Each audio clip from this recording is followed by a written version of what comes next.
Terima kasih Anda kembali bersama kami di Kompas Petang. Saudara, sehari usai Menkominfo dan Kepala BSSN dimintai penjelasan DPR soal serangan siber ke server pusat data nasional, Presiden Joko Widodo memanggil keduanya ke istana.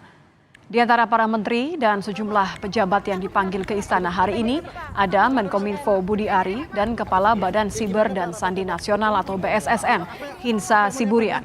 Menkominfo Budi Ari dengan enggan berkomentar mengenai agenda pemanggilan oleh Presiden. Sementara Kepala BSSN Hinsa Siburian membenarkan agenda pertemuan dengan Presiden terkait evaluasi server PDN yang diretas. Belum dapat pelakunya Pak. Ini kenapa sih Pak lama menangkap pelakunya? Ya gimana Pak rapatnya Pak? Ya tunggu ini baru mau rapat. Apa yang mau dibahas Pak? Tunggu. Apa yang dibahas Pak? Tunggu dulu ya.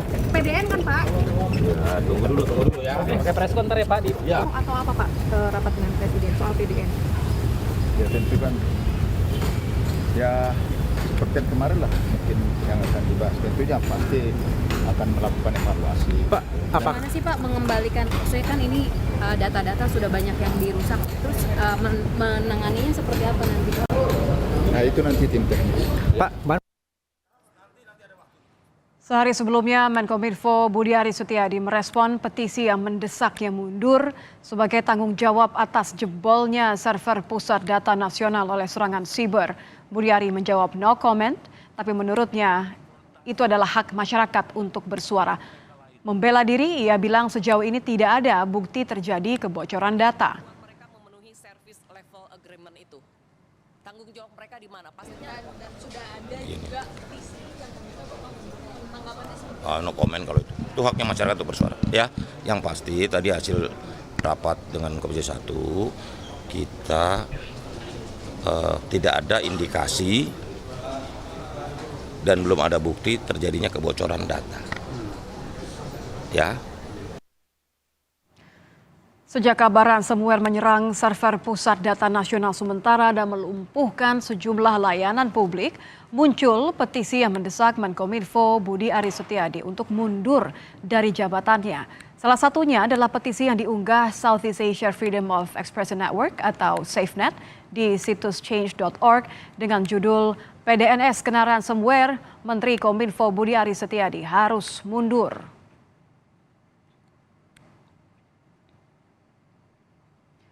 Hingga Jumat siang, saudara, petisi SafeNet mendesak Menkominfo Budi Ari Setiadi mundur dari jabatannya. Di laman change.org sudah ditandatangani lebih dari 7.000 orang sejak diunggah tanggal 26 Juni. Dalam penjelasan petisinya, SafeNet menyebut tidak ada pertanggungjawaban yang jelas dari Kominfo, padahal serangan siber sudah sering terjadi. Sebagai tanggung jawab, Budi Ari didesak mundur dan meminta maaf secara terbuka.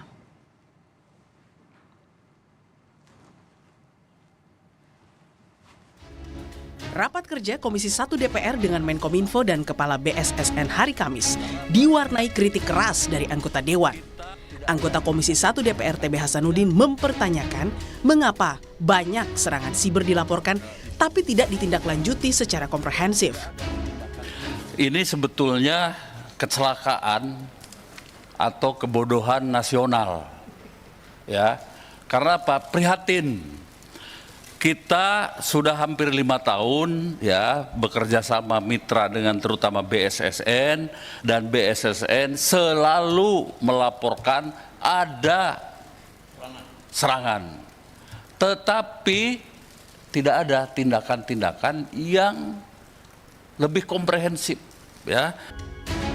Ketua Komisi 1 Mutia Hafid juga merespon dengan keras saat Kepala BSSN Hinsa Siburian menyatakan serangan siber terhadap server PDN terjadi karena kekurangan dalam tata kelola. Ada kekurangan di tata kelola. Kita memang akui itu, dan itu yang kita laporkan juga. Karena kami diminta untuk apa saja masalah kok bisa terjadi. Itu salah satu yang kita laporkan juga, Pak. Maksudnya Pak, kalau nggak ada backup sih itu bukan tata kelola sih Pak. Siap? Kalau alasannya, ini kan kita nggak hitung Surabaya Batam backup kan, karena cuma 2% kan. Ya berarti itu bukan tata kelola. Itu kebodohan aja sih Pak. Iya. punya data nasional dipadukan seluruh kementerian harusnya. Untung katanya ada beberapa kementerian yang belum comply, belum gabung. Menkominfo Budi Ari menjelaskan pelaku serangan siber ke server PDN adalah aktor non-negara, bukan negara. Kata Budi Ari, alhamdulillah berat kalau pelaku serangannya negara. Menerbitkan optimisme kita di sana, karena dalam serangan cyber ini selalu analisanya dua aja, ini state actor atau non-state actor. Tapi di forum ini saya ingin tegaskan bahwa kesimpulan mereka ini non-state actor dengan motif ekonomi. Itu udah alhamdulillah dulu, kalau karena orang nyerang negara, berat. Penjelasan Budi Ari lantas menuai kritik anggota Komisi 1 Sukamta. Mengingatkan Budi Ari, Sukamta bilang lebih tepat innalillahi ketimbang alhamdulillah karena keamanan nasional bermasalah. Tapi saya prihatin, Pak. Bapak bersyukur di tengah serangan yang hebat begini bagi negara, Pak. Mengucap alhamdulillah, ini ya bagus, disyukuri. Tapi menurut saya lebih tepat innalillahi, Pak, daripada alhamdulillah, Pak. Karena ini persoalan national security, Pak. Yang saya ungkap tadi itu punya BAIS, punya Polri, Pak. Dijual bebas filenya sekarang. Serangan siber ke server PDNS tak hanya mengungkap adanya permintaan uang tebusan 8 juta dolar, namun juga menyisakan nasib data itu sendiri. Dari 282 kementerian dan lembaga yang diretas pelaku dari server PDNS, hanya 44 yang memiliki backup data. Tim Liputan, Kompas TV. Serangan siber yang menyasar server data nasional dan mengganggu banyak layanan publik tidak hanya mendorong Komisi 1 DPR meminta penjelasan dan tanggung jawab Menkominfo serta Kepala BSSN. Di situs change.org juga muncul petisi menuntut mundur Menkominfo Budi Ari dari jabatannya. Sudah bergabung bersama kami ada Kepala Divisi Kebebasan Berekspresi dari SafeNet, Nandan S. Arum, dan pengamat kebijakan publik Agus Pambagio. Kami juga sebenarnya sudah berupaya untuk mengundang pihak Kemenkominfo untuk hadir dalam diskusi ini, namun hingga kini belum ada respon. Selamat petang, Mbak Nandan. Selamat petang, Pak Agus. Halo, selamat petang. Saya ingin ke Mbak Nandan terlebih dahulu. Sebagai pihak yang memang menulis petisi, sudah sejauh ini sudah 7.000 lebih ya sejak diunggah kemarin. Menurut Anda, apa desakan untuk Budi Ari harus mundur? Mengapa mendesak harus mundur? Ya, sebetulnya ini adalah suatu simbolik ya untuk menuntut pertanggungjawaban dari negara. Tentu saja bukan hanya Budi Ari yang kita tuntut mundur, seharusnya seluruh jajaran dan pihak-pihak yang memang bertanggung jawab terhadap Pusat Data Nasional ini. Cuman kan kita tahu bagaimana Pusat Data Nasional ini kan di bawah kewenangannya Kominfo ya. Mereka memiliki tanggung jawab yang sangat besar sehingga Budi Ari sebagai menterinya juga memiliki tanggung jawab yang besar itu. Dan tentu saja desakan ini sebetulnya juga menuntut tanggung jawab dan permintaan maaf ya dari pemerintah supaya mereka bisa mengakui bahwa ini adalah bentuk kesalahan dan kelalaian mereka dalam menjaga data warga ataupun data nasional seperti itu. Saya ingin ke Pak Agus. Pak Agus, kalau Anda melihat apa sih sebenarnya kesalahan utamanya dari Menkominfo dan juga BSSN? Begini, kan membuat sistem seperti ini kan tentu ada anggarannya. Nah, dalam sistemnya itu coba nanti kita urut nanti ya bagaimana. Itu pasti ada anggaran untuk menjaga, untuk merawat. Itu dipakai atau jangan-jangan dikorupsi. Karena kita kan korupsi ya. Nah, tapi di luar itu ya memang harus dijaga barang seperti ini. Jadi kita semua informatif pakai IT semua tapi tidak dijaga. Lalu saya juga heran kok nggak ada backupnya gitu ya. Karena ini rahasia negara, harus backupnya harus jelas ada di mana dan seperti apa. Nah, tapi saya belum melihat ada pernyataan resmi dari pemerintah mengakui bahwa ini dibobol oleh siapa. Kan bisa dicari. Pak Nenden pasti bisa masih cari. Audit bahasanya Pak Agus, masih dalam pemeriksaan audit forensik katanya. Iya, masa lama banget. Saya yang ahlinya Mbak Nenden itu sebetulnya kan nggak lama, itu bisa dicari sebentar kok. Pengalaman dari beberapa BUMN pernah dikerjain, saya pernah melihatnya gitu ya, itu cepat kok gitu. Nah, jadi ini jangan terlalu lama. Jadi pemerintah harus menjelaskan dulu sebetulnya bocornya di mana gitu loh. Siapa yang bocor, semuanya yang sudah bergabung di data itu. Data apa yang bocor maksud Anda ya? Iya, iya. Kalau bahasanya memang ini bukan bocor ya, tapi diretas dan ada penyanderaan data. Kan tapi begini, pertanyaan saya, Pak Agus, mengutip dari desakan dari SafeNet, petisi dari SafeNet. Dengan kondisi seperti ini, kesalahan yang menurut Anda sangat fatal, apakah tepat petisi untuk meminta Menkominfo Budi Ari untuk mundur? Ya itu kan lambang bahwa dia harus bertanggung jawab. Mundur atau tidak mundur kan terserah presiden. Gitu kan, dia harus membuat surat pengunduran diri, tapi intinya dia harus bertanggung jawab. Jadi dia harus segera menjelaskan. Katakan masih diaudit, ya apanya, sampai di mana, mau berapa lama. Itu kan yang penting diketahui masyarakat. Terus datanya yang hilang tuh sebenarnya ada di mana gitu.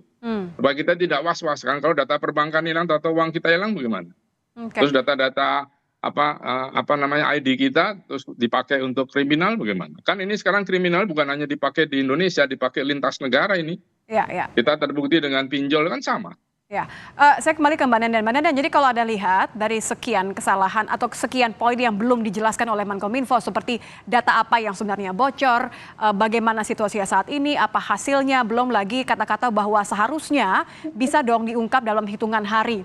Menurut Anda, poin bahwa tidak ada backup dari sebagian besar data yang diberikan oleh lembaga dan instansi yang dinaungi oleh PDSN ini menjadi hal yang paling krusial sehingga mendesak Budi Ari untuk harus bertanggung jawab.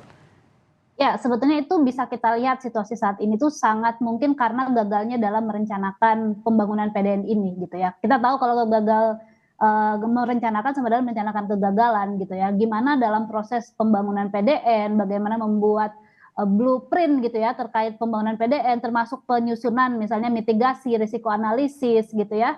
Dan hal-hal lain yang berhubungan dengan SOP misalnya untuk memastikan bahwa keamanan ini semakin kuat, sepertinya ini tidak ada gitu ya dalam konteks. Bukan gagal tapi tidak ada mitigasi gitu maksud Anda? Ya, berarti ini tidak ada mitigasi kan berarti gagal dalam proses perencanaan di awal. Harusnya kan mitigasi itu masuk di proses perencanaan di awal pada saat pembangunan PDN ini gitu ya. Dan kemudian larinya ke implementasi SOP gitu ya untuk memastikan bahwa backup dilakukan misalnya tiap hari gitu ya atau seminggu sekali atau seperti apa. Itu kan harusnya udah masuk di awal pada proses resiko analisis gitu ya ataupun dalam proses penyusunan SOP dan penyusunan mitigasi risiko gitu. Nah ini kan sebetulnya nggak ada gitu. Jadi proses implementasinya harus kita cek dan proses perencanaan dari awalnya seperti apa juga ini harus kita lihat lebih lanjut. Jangan-jangan memang karena isunya regulasinya tidak pernah harus disinkronkan karena kan lempar-lemparan ini kelihatannya antara BSSN mengembalikan ke Kominfo di negara Amerika Serikat saja tidak semua hal diurus oleh Kominfo. Ada bagian yang memang serangan siber tidak menjadi ranahnya Kominfo. Ya ini memang perlu dilihat lebih lanjut gitu. Kita tahu kan bahwa banyak sekali regulasi yang tumpang tindih di Indonesia, ada regulasi-regulasi yang banyak yang tidak efektif seperti itu ya. Dan ini memang salah satu momentum sebetulnya untuk melihat kembali bagaimana sih situasi penyerahan tanggung jawab sebetulnya untuk keamanan siber, untuk pengelolaan data itu seharusnya seperti apa. Kita tahu misalnya contohnya Undang-Undang PDP aja sampai sekarang badan otoritas untuk yang mengawasi PDP-nya aja belum terjadi, belum terbentuk gitu ya, karena masih ada banyak sekali ego sektoral yang ingin misalnya di bawah Kominfo atau ada lembaga independen dan lain-lain. Jadi memang ini adalah salah satu hal yang perlu kita kritisi lebih lanjut ya soal regulasi. Dan harus dilakukan dengan cepat ya. Saya ingin ke Pak Agus, kalau sudah begini di tengah desakan juga akan ada usulan bikin Satgas, NAS dan lain sebagainya. Harusnya Presiden Jokowi, apa yang dilakukan oleh Presiden saat ini? Harusnya Presiden memerintahkan, ini kan proyek ya, PDN ini kan proyek awal. Coba BPKP mereview apakah dana yang digunakan untuk membangun PDN ini sudah digunakan dengan baik, ada yang dikorupsi atau tidak. Jadi APH tolong masuk. Jadi selain di audit tadi sistemnya siapa bocornya di mana, siapa yang bocorkan, ini proyek ini sampai berapa banyak, kapan, karena kan kita tahu bangsa kita ini senang sekali dengan korupsi. Nah itu saya minta Presiden perintahkan untuk BPKP ngecek ini dan dipublikasikan. Jadi harus ada permintaan pernyataan secara langsung begitu oleh Presiden terkait dengan situasi ini dan bagaimana mitigasinya? Ya kan Presiden bilang visi Indonesia visi saya, jadi Presiden harus memerintahkan menterinya. Oke, baik. Terima kasih sudah bergabung bersama kami, pengamat kebijakan publik Agus Pambagio dan juga Kepala Divisi Kebebasan Berekspresi dari SafeNet Nandan S. Arum. Terima kasih Mbak Nandan, terima kasih Pak Agus. Selamat petang.